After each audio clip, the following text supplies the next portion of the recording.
Greetings ladies and gentlefish, and here is another replay in the Type-58 Chinese Tier 6 medium tank. And I really do like this tank, and it's actually, not intentionally, I didn't go out to do this, but it's actually my most played vehicle if you look at my stats. And unlike the Tier 2s which come after it, because they are, apart from this, they're my most played, this is actually, you know, kind of valid. Basically, when I was starting this game, I decided that at Tier 2 I was going to train my crew up to 100%. The logic was then I'd have a better crew than other people, I'd do better, but also that it would give me some practice at the game before advancing to higher tiers. Now, I wouldn't actually recommend this to people because playing at sort of Tier 2 is quite different from playing at higher tiers, so I wouldn't really recommend people to do that. That's the reason that I have a lot of well-played Tier 2s. But this has now taken the top spot as my most played tank. Now, I don't own this anymore. I got rid of it, although I might rebuy it at some point. Because I did enjoy it. Anyway, we are here on, I can't even remember the name of the map. And I've tried this a few times, and this was a game in which it kind of worked, although it almost went horribly wrong. Going down this middle part with the intention of flanking around into the town. Now, this is a Tier 7 game, so there are some comparatively scary people out there, but there's only 4 Tier 7s on each side, one of which there is artillery. Someone's nailed one of our Tier 7s, the Jagdpanther, which is unfortunate. So far I've fired one shot and got one damaging hit on their scout, their looks. Now, perhaps the biggest drawback of this tank is the complete and utter lack of gun depression. Gun depression is woeful, as it is on most Chinese tanks, in particular the mediums. And oh, hello Mr. BK, how are you today? I put a shot through the side, he appears to be distracted by someone else, so I do it again. He still appears to be distracted by someone else, so we do it again. And he's really not looking too hot, so you know what, we'll do it again and leave him on 1% and someone else will kill him. E25 just, you know, plings off the last couple of health. And that's fine, whatever, I don't care. I did most of the damage to him, I'm reasonably happy. I'm just happy that he's dead and I'm not. So this is actually one of the very few games in which I've managed to make this position work. Often it goes horribly wrong.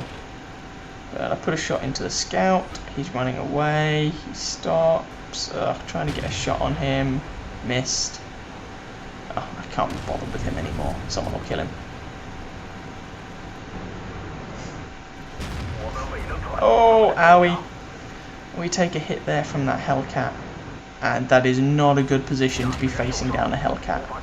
I switched to high explosive there, which is the reason I do some damage, but as you can see, you know, he was hull down, and the gun mantle on the Hellcat can actually be a bit of a pain. So we'll switch back to armor piercing. The dude over there in a medium tank.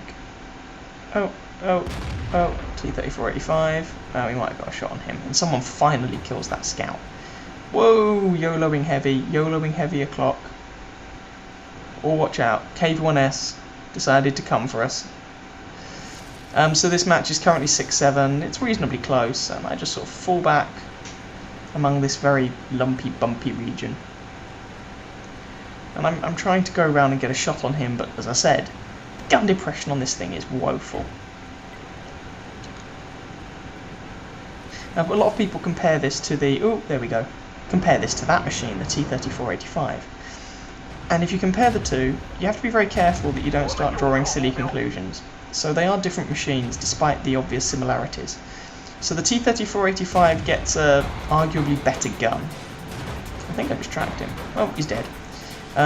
So it gets a gun with higher penetration, but the same alpha damage. It's a Tier 7 gun instead of a Tier 6. However, it has a lower rate of fire. Sorry about that. It has a lower rate of fire. And so this has higher DPM.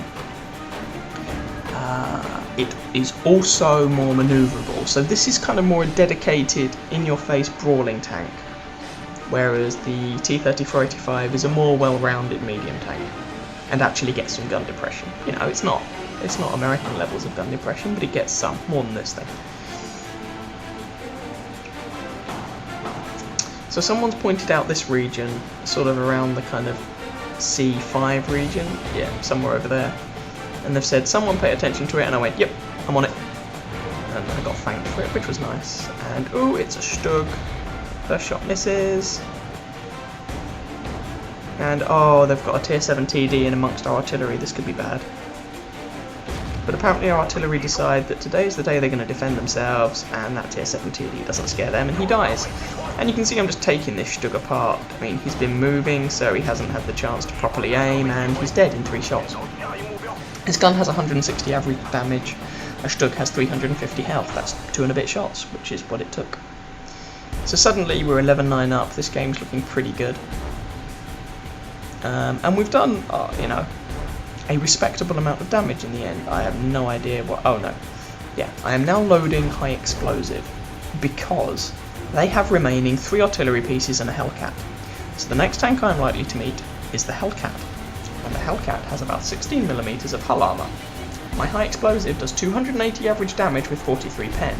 Basically, with high explosive I have a good chance of penning the Hellcat, although I actually find the artillery first. So I switch back to AP. I have a good chance of penning the Hellcat, and if I pen the Hellcat, I will kill the Hellcat. So, hello Mr. Bishop, how are you today? You're on 26% health. And you're dead. Excellent.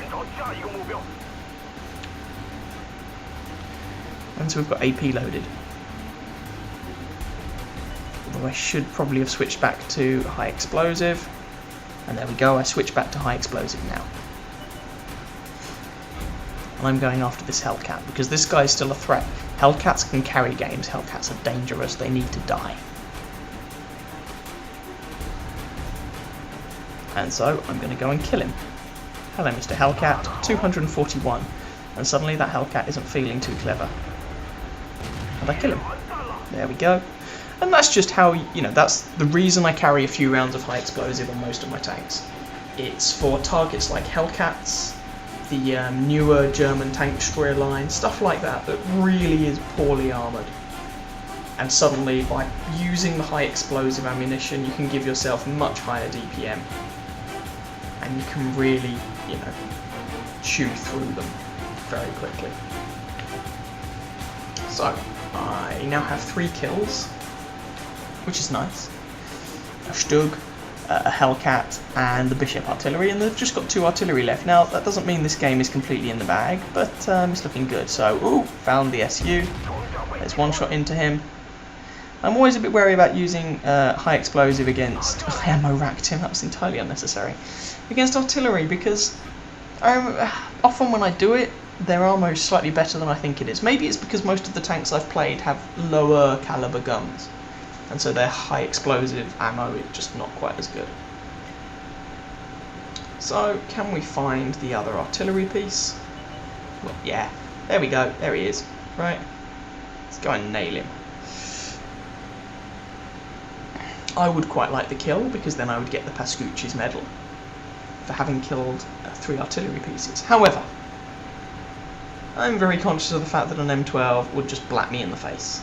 And he's pointing this way, so I'm not going to go around that corner. I'm not stupid.